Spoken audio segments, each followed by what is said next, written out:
हे guys, welcome all.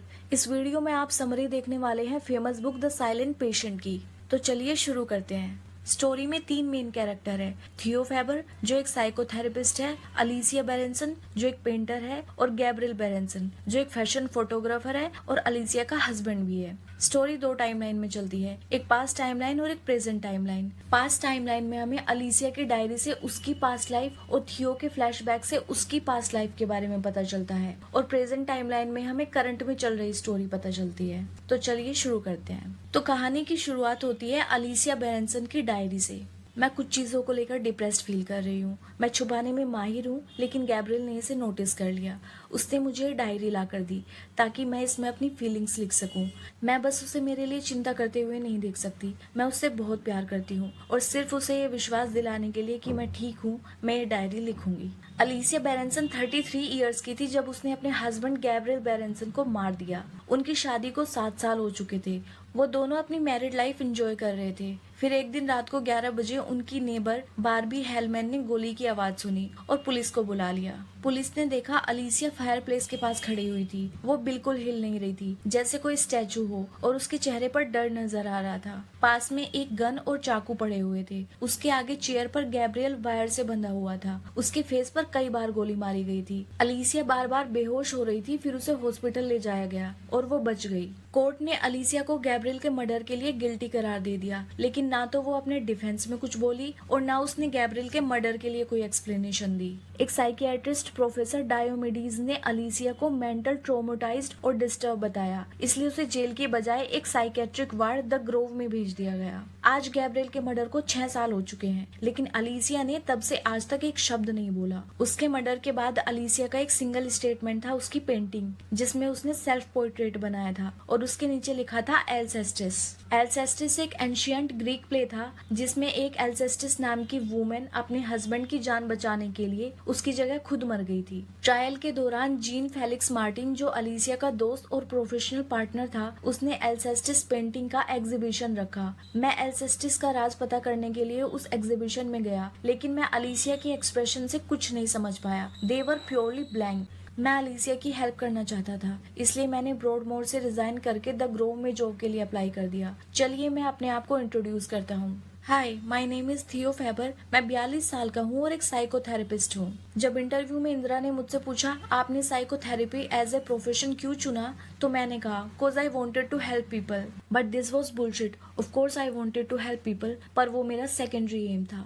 मैंने psychology इसलिए पढ़ी क्योंकि मैं मेरी हेल्प करना चाहता था। मुझे आज भी याद है कैसे मेरे डैड छोटी सी आवाज से ट्रिगर होकर गुस्सा हो जाते थे। जब वो चिल्लाते थे तो पूरा घर हिल जाता था। मैं भागकर अपने बेड के नीचे छुप जाता था। फिर उनका हाथ आता था और वो मुझे बेल्ट से मारते थे।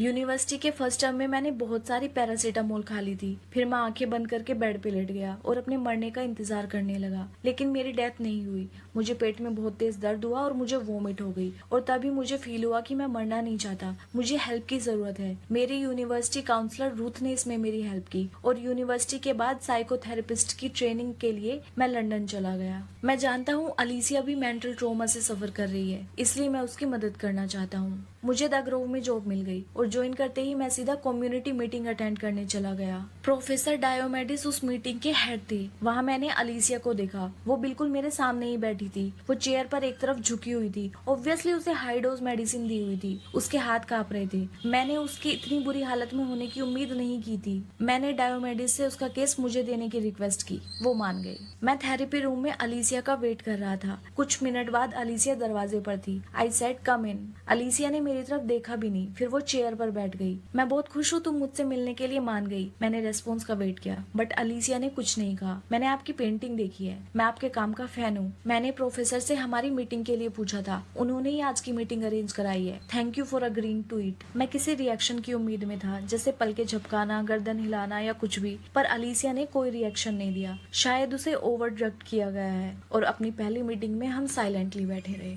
अलिसिया को ठीक करने के लिए मुझे उसकी पेंटिंग एल्सेस्टिस को समझना होगा और उसके चाइल्डहुड के बारे में जानना होगा। उसकी फाइल में 2 लोगों के नंबर लिखे थे, लीडिया रोज जो अलीसिया की आंटी थी और मैक्स बेरेंसन जो गैब्रियल का भाई था। मैंने मैक्स बेरेंसन से मीटिंग फिक्स की। फिर मैं अपनी वाइफ कैथी को मिलने एक कैफे में गया, जहाँ वो अपने फ्रेंड्स को हमारी लव स्टोरी बता रही थी कि कैसे हम पहली नजर में प्यार में पड़ गए थे। कैथी ने मुझे वापस जीना सिखाया था। वो मेरी जिंदगी में एक एंजल बन के आई और हमने शादी कर ली। फिर मैं अलीसिया की डायरी को पढ़ने लगा। मैं मेरी मॉम के बारे में सोच रही हूँ। क्या वो पागल थी? उन्होंने कार में मुझे बिठाकर दीवार में टक्कर क्यों मार दी? क्या वो सुसाइड थी या वो मुझे मारना चाहती थी? मैं और गैब्रियल आज डेट पर गए। मैंने उससे कहा कि मैं उसकी ऐसे पेंटिंग बनाना चाहती हूँ जैसे वो जीसस हो। पहले वो हंसा पर फिर वो मान गया। नेक्स्ट सेशन में मैंने अलीसिया की डोज कम करवा दी ताकि वो सेशन में थोड़ा एक्टिव रहे। मैंने उससे पूछा, हाउ आर यू फीलिंग? उसने मेरी तरफ देखा पर कुछ नहीं कहा। हम बहुत देर तक चुप बैठे रहे। फिर मैंने उससे कहा, Alicia, I want to help you. तुम्हें मुझ पर विश्वास करना होगा। फिर वो मुझे घूरने लगी और अचानक उसने मुझ पर हमला कर दिया। उसने मुझे चेयर से उठाकर जमीन पर फेंक दिया और फिर मेरी गर्दन से पकड़कर दीवार की तरफ फेंका और मेरा गला दबाने लगी। मुझे सांस नहीं आ रही थी। बड़ी मुश्किल से मैंने अलार्म को बजाया और फिर स्टाफ ने उसे पकड़ा। काम के बाद मैं घर गया। कैथी घर पर नहीं थी।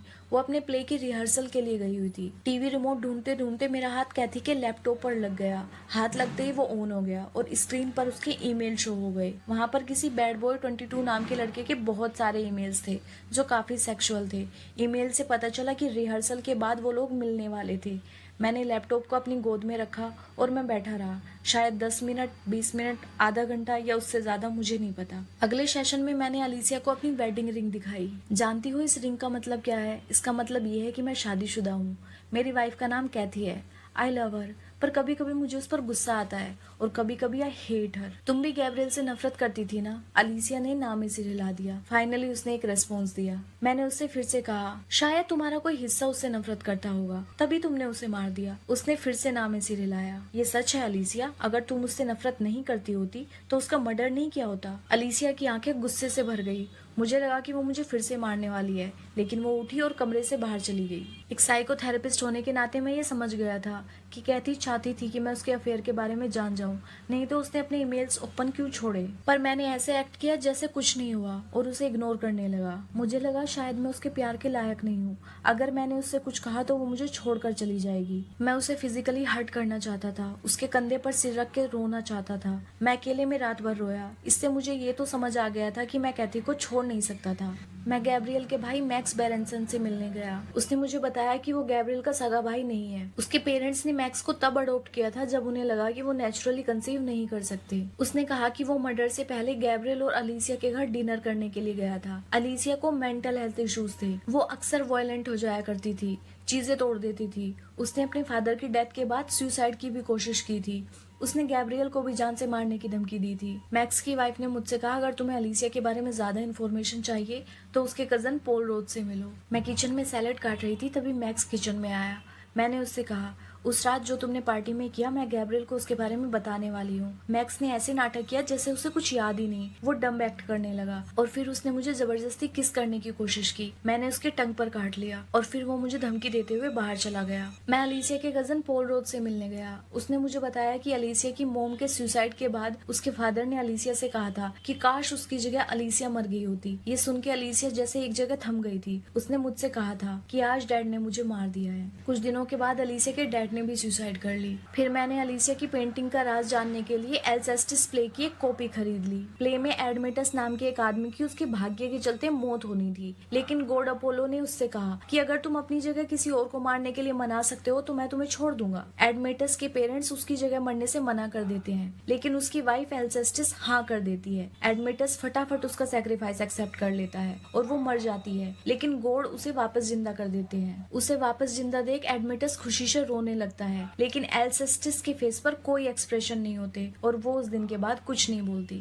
मैंने फिर से डायरी पढ़नी शुरू कर दी। मैं गैब्रियल की जीसस वाली पेंटिंग बना रही थी, तभी जीन फेलिक्स आया। मैंने उससे कहा मैं अब उसके साथ काम नहीं करना चाहती। वो बहुत गुस्सा हो गया और उसने मुझसे कहा कि मुझे गैब्रियल ने उसके खिलाफ भड़काया है, वो हमारी दोस्ती से जेलस है। मुझे उसकी ये बात बिल्कुल अच्छी नहीं लगी। फिर उसने मुझसे कहा कि क्या हम लास्ट टाइम एक प्ले देखने चल सकते हैं। द ग्रोव आकर मैं प्रोफेसर से मिला। मैंने उन्हें एल्सेस्टिस प्ले की कहानी बताई और कहा कि मुझे इसका एंड लाइन समझ नहीं आया। एल्सेस्टिस जिंदा बचाई थी, लेकिन फिर वो चुप क्यों हो गई? तब प्रोफेसर ने मुझसे कहा, थोड़ा डीपली सोचो। एडमेटस ने अपनी जान बचाने के लिए अपनी जगह उसे मरने दिया। थियो, क्या तुमने कभी धोखा खाया है? मैं कैथी को याद करके रोने जैसा हो गया। फिर प्रोफेसर ने कहा, एल्सेस्टिस के साथ धोखा हुआ था, अब उसके पास बोलने के लिए कुछ नहीं था। लेकिन अलीसिया तो जिंदा है, फिर वो खुद को एल्सेस्टिस क्यों बोल रही है? शायद वो बस फिजिकली जिंदा हो। अगले सेशन में मैंने अलीसिया से कहा, मैं चाहता हूँ कि तुम पेंटिंग बनाना फिर से शुरू कर दो। इसके लिए मैंने प्रोफेसर से परमिशन भी ले ली है। क्या तुम पेंटिंग बनाना चाहोगी? अलीसिया मुस्कुरा देती है। द ग्रोव में बारबी हेलमैन नाम की एक औरत आई और उसने मुझे बताया कि वो अलीसिया की नेबर है और बेस्ट फ्रेंड भी है। मैं उसके घर गया और उसने मुझसे कहा कि अलीसिया इनोसेंट है, वो गैब्रियल को मार ही नहीं सकती। मैं मर्डर वाले दिन उससे मिली थी, वो रो रही थी, वो डरी हुई थी। उसने मुझे बताया कि कोई उसके घर के बाहर खड़ा होकर विंडो से उसे देखता रहता है, कोई उसे स्टोक कर रहा है। अगले दिन द ग्रोव आकर मुझे पता चला कि अलीसिया के ट्रीटमेंट को बंद किया जा रहा है क्योंकि वो कुछ रिस्पॉन्स नहीं कर रही है। इस डिसीजन से मैं बहुत दुखी हुआ। मैंने अलीसिया से कहा, अलीसिया, शायद तुम्हें मेरे साथ थोड़ी ज्यादा कोशिश करनी चाहिए थी। उसने मेरी तरफ देखा और मुझे एक डायरी दी और वहाँ से चली गई। मैंने डायरी पढ़नी शुरू की। मुझे लगता है मैं दिन में सपने देख रही हूँ। मैंने रोड की दूसरी तरफ एक आदमी को मेरे घर की तरफ घूरते हुए देखा। उसके ऐसे देखते रहने से मुझे डर लगने लगा।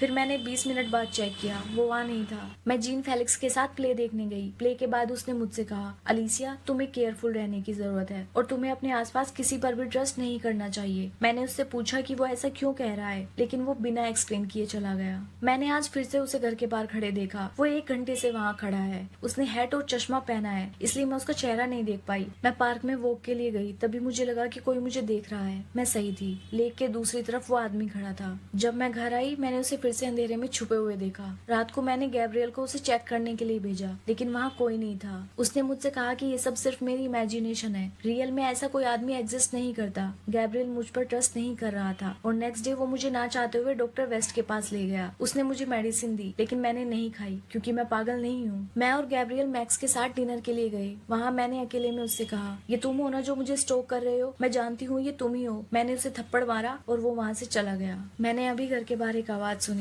मैंने विंडो चेक की और मैंने देखा कि वो आदमी घर के बाहर है। मैंने गैब्रियल को फोन किया, लेकिन उसने नहीं उठाया। क्या मुझे पुलिस को फोन करना चाहिए? मेरे हाथ कांप रहे हैं। वो घर के अंदर आने की कोशिश कर रहा है। मुझे यहाँ से भागना होगा। Oh my God, he is inside. ये मैंने अभी क्या पढ़ा? मैंने अलीसिया की डायरी बंद की और बिना हिले चेयर पर बैठा रहा। मैं घर आया। कैथी ने मुझसे कहा कि वो वॉक के लिए जा रही है। मैंने उसका पीछा किया। मैंने उसे पार्क में एक आदमी के साथ देखा। वो किस कर रहे थे और फिर वो अंधेरे में चले गए। मेरी आंखें आंसुओं से भर गई। मैं वहीं पागलों की तरह पार्क के चक्कर लगाने लगा। मैं द ग्रोव में अलीसिया से मिला। मैंने उसे बताया कि मैंने उसकी डायरी पढ़ी और मैं उस पर ट्रस्ट करता हूँ। वो आदमी सच में जरूर होगा। और मैं पोल से भी मिला हूँ। उसने मुझे तुम्हारे फादर की बोली गई बात बताई। मैं समझ सकता हूँ तुम्हें कैसा फील हुआ होगा। अलीसिया ने अपनी डायरी उठा ली। अलीसिया, ये हमारा लास्ट चांस है। मैं प्रोफेसर की परमिशन के बिना तुमसे मिल रहा हूँ। क्या तुम प्लीज कुछ बोलोगी? फाइनली उसने एक वर्ड बोला, ओके। मेरी आंखें खुशी और सरप्राइज से भर गई। उसने कहा, मर्डर वाली रात मैं अपने स्टूडियो में काम कर रही थी, तभी मैंने विंडो में एक रिफ्लेक्शन देखी। वो आदमी मेरे पीछे खड़ा था। उसने मास्क पहना हुआ था। उसने मेरे गले पर चाकू रखा और मुझे चेयर से बांध दिया। फिर जब गैब्रियल घर आया तो उसने गैब्रियल को भी पीछे से सिर पर हिट किया और उसे भी बांध दिया। मैं चिल्लाती रही, लेकिन उसने उसे 6 बार गोली मारी और बिना बोले वहाँ से चला गया। 6 साल बाद अलीसिया ने अपनी चुप्पी तोड़ी और उसने बोला भी तो क्या, झूठ। क्योंकि गैब्रियल को गोली 5 बार मारी गई थी, 6 बार नहीं। और जब पुलिस आई तो अलीसिया चेयर से बंधी हुई नहीं मिली। वो गैब्रियल की बॉडी के सामने खड़ी हुई थी। मैंने कैथी का फिर से पीछा किया। वो पब में उस आदमी से मिली। बाहर आकर वो दोनों अलग अलग डायरेक्शन में जाने लगे। मैंने उस आदमी का पीछा किया। मैं उसे मार देना चाहता था, लेकिन फिर मुझे एहसास हुआ कि मैं कोई किलर नहीं हूँ। मैं इसे नहीं मार सकता। मुझे कुछ और सोचना होगा। फिर उसने एक घर का दरवाजा खोला और अंदर चला गया। वहाँ मैंने विंडो पर खड़ी एक लेडी को देखा। मैं समझ गया, कैथी की तरह ये आदमी भी अपनी वाइफ को धोखा दे रहा है। मैं द ग्रोव गया। वहाँ जाकर मुझे पता चला कि किसी ने अलीसिया को ओवरडोज कर दिया है और अब वो कोमा में है। पुलिस ने इन्वेस्टिगेशन शुरू कर दी है। काम के बाद मैं कैथी के लवर के घर गया। मैं घर के बाहर खड़ा होकर उसकी वाइफ को देखता रहा। मैं उसकी हेल्प करना चाहता था क्योंकि वो अपने हस्बैंड की चीटिंग से अनजान थी। मैं कई बार वहाँ गया। मैंने उसका वॉक करते हुए भी पीछा किया। फिर एक रात मैं उसके घर गया। गेट अनलॉक था। मैं अंदर गया तो वो पेंटिंग बना रही थी। उसने विंडो में मेरी रिफ्लेक्शन देखी। वो मेरे हाथ में चाकू देख के कांप गई। ये पहली बार था जब मैं और अलीसिया बेरेंसन आमने सामने थे। मेरे साथ हुए लास्ट सेशन के बाद भी अलीसिया ने डायरी लिखी थी और उसके लास्ट नोट्स ये थी, जब मैंने द ग्रोव में पहली बार थियो को देखा तो उसकी आंखें देखकर मुझे लगा कि इस आदमी से मैं पहले भी मिल चुकी हूँ, लेकिन मैं श्योर नहीं थी कि ये आदमी वही स्टोकर था जो गैब्रियल के मर्डर के दिन चाकू लेकर मेरे घर घुसा था। लेकिन अब मैं श्योर हूँ ये वही है। आज उसने मुझे मारने के लिए ड्रग का ओवरडोज दे दिया है, लेकिन मैं चाहती हूँ कि थियो को भी मर्डर में उसके रोल के लिए सजा मिले, इसलिए मैं जल्दी जल्दी ये डायरी लिख रही हूँ। मर्डर की रात थियो मेरे घर आया, उसने मुझे बांध दिया और फिर जैसे ही गैब्रियल घर लौटा उसने उसे भी चेयर से बांध दिया। मैं उससे गैब्रियल को हर्ट न करने की भीख मांगने लगी, लेकिन वो उसे मारने लगा। गैब्रियल ने उससे पूछा कि वो कौन है, तो उसने कहा कि मैं एक शादीशुदा आदमी हूँ और मेरी वाइफ कैथी के साथ तुम्हारा अफेयर है और अब मैं तुम्हें मारने वाला हूँ, लेकिन अलीसिया तुम्हारी जिंदगी के लिए भीख मांग रही है, इसलिए मैं तुम्हें एक चॉइस देता हूँ, या तो तुम मर जाओ या अलीसिया। मेरे 10 गिनने से पहले तुम्हें ये डिसीजन लेना होगा गैब्रियल। 10, 9। तभी गैब्रियल बोला, मैं मरना नहीं चाहता। ये सुनने के बाद मेरे चारों तरफ जैसे सब कुछ रुक गया। मैं बर्फ की तरह एक जगह जम गई। इसके बाद थियो ने सीलिंग की तरफ गोली चलाई। उसने ना गैब्रियल को मारा और ना मुझे। उसने मेरे हाथ खोल दिए और चला गया। इसके बाद मैंने गन उठाई और एक के बाद एक 5 गोलियां गैब्रियल को मार दी। अलीसिया अब कोमा में है और मुझे उसकी डायरी नहीं मिल रही। मुझे डर है कि अगर ये डायरी किसी के हाथ में लग गई तो मैं पकड़ा जाऊंगा। मैंने बहुत ढूंढा पर मुझे डायरी नहीं मिल रही। उस शाम को इंस्पेक्टर एलन मेरे घर आया। उसके हाथ में अलीसिया की डायरी थी। कैथी टीवी में अलीसिया के कोमा में जाने की न्यूज देख रही थी। मैंने एलन को अलीसिया की लास्ट एंट्री पढ़कर सुनाने को कहा और मैंने विंडो खोली और बर्फ को पकड़ने की कोशिश करने लगा। मैं समझ गया था कि मैं अब फंस चुका हूँ। तो दोस्तों यहाँ द साइलेंट पेशेंट बुक की स्टोरी खत्म होती है। बुक हमें कई बड़े क्वेश्चन के साथ छोड़ जाती है, जैसे अलीसिया ने थियो को कब पहचाना। तो मुझे लगता है क्योंकि फर्स्ट मीटिंग से ही थियो अलीसिया को जाना पहचाना लग रहा था, लेकिन सेकंड मीटिंग में जब वो कहता है कि Alicia I want to help you, तब अलीसिया थियो को पहचान जाती है, क्योंकि मर्डर वाली रात उसके स्टोकर ने भी सेम यही बात बोली थी। दूसरा क्वेश्चन, थियो सब सच जानते हुए भी अलीसिया से क्यों मिला। तो मुझे लगता है चाइल्डहुड ट्रॉमा और कैथी के धोखे की वजह से वो खुद को लूजर फील करता था, लेकिन जब अलीसिया को उकसाकर गैब्रियल का मर्डर करने की उसकी स्ट्रेटेजी काम कर जाती है तो उसे खुशी मिलती है और वो इस जीत की खुशी को बार बार फील कर सके, इसलिए वो अलीसिया के केस में इन्वॉल्व रहना चाहता था। तो आपका इन क्वेश्चन के बारे में क्या ख्याल है, मुझे कमेंट सेक्शन में जरूर बताएं और वीडियो पसंद आई हो तो लाइक, शेयर और चैनल को सब्सक्राइब जरूर करें।